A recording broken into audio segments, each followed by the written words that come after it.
Welcome to my YouTube channel. Kung bago ka pa lang sa akin channel at di ka pa nakasubscribe, please hit the subscribe button at please hit the notification bell para lagi kang updated sa mga video natin. Guys, gusto nyo ba niyang ganito?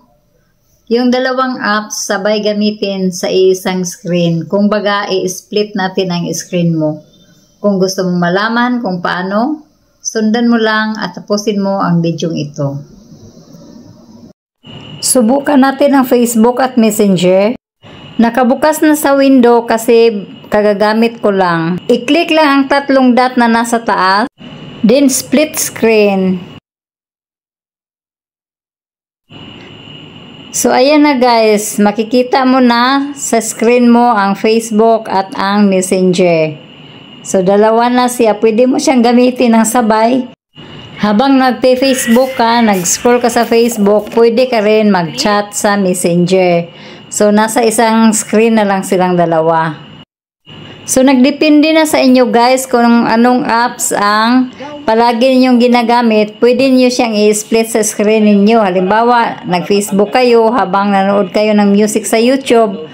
Pwede rin niyo ang YouTube ang bubuksan ninyo. Sa ganitong paraan, mas madali na ninyong ma-access ang mga apps na pwede ninyong gamitin. Kasi isang tingin mo lang, andyan na sila sa harapan mo.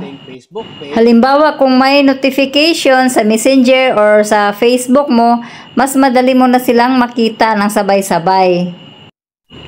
Paalala lang po pala guys na hindi lahat ng unit ng cellphone ang may shortcut ng ganito. Pag wala kang makita sa shortcut mo, kailangan ka pa mag-download ng ibang apps para magkaroon ka ng split screen. Pwede mo rin siya i-check dito sa shortcut sa screen mo, dito sa itaas, i-slide mo, hanapin mo, baka may split screen ka dito. Kung wala talaga, makikita mo itong search bar, itong may search button sa taas. Pwede mo i-search dyan ang split screen. Tapos, pag may lumabas, swipe for split screen, pindutin mo yung split screen.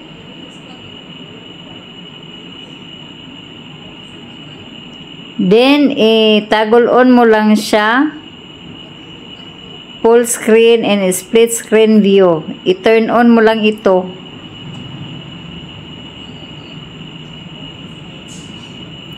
Then, itong full screen and split screen view, i-turn on mo din. So, pag naka-turn on na yan, pwede mo nang magamit ng split screen. So, subukan natin sa dalawang apps, Facebook at saka.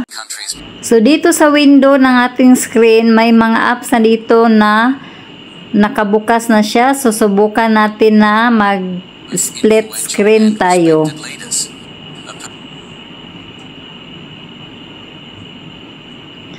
Mamili lang tayo ng apps na gusto nating i-split screen. So, halimbawa si Facebook at saka si Messenger pa rin. So, buksan natin ang Facebook. So, ayan, nag-split screen na siya. So, i-open natin ang Messenger. Pwede nyo rin i-adjust ang size sa window ha. Gusto mong palitin, palakihin. Ayan, piliin natin ang Messenger. So, ayan na guys. Na split na yung screen. So, dalawa na siya, Facebook at saka Messenger na. So, marami tayong paraan guys. Kung hindi mo makita sa shortcut, pwede mo i-search mo lang siya sa settings. Pumunta ka sa settings, tapos i-search mo ang split screen para makita mo. Pag wala talagang lumabas sa pag-search mo, so doon ka na mag-download ka na ng apps.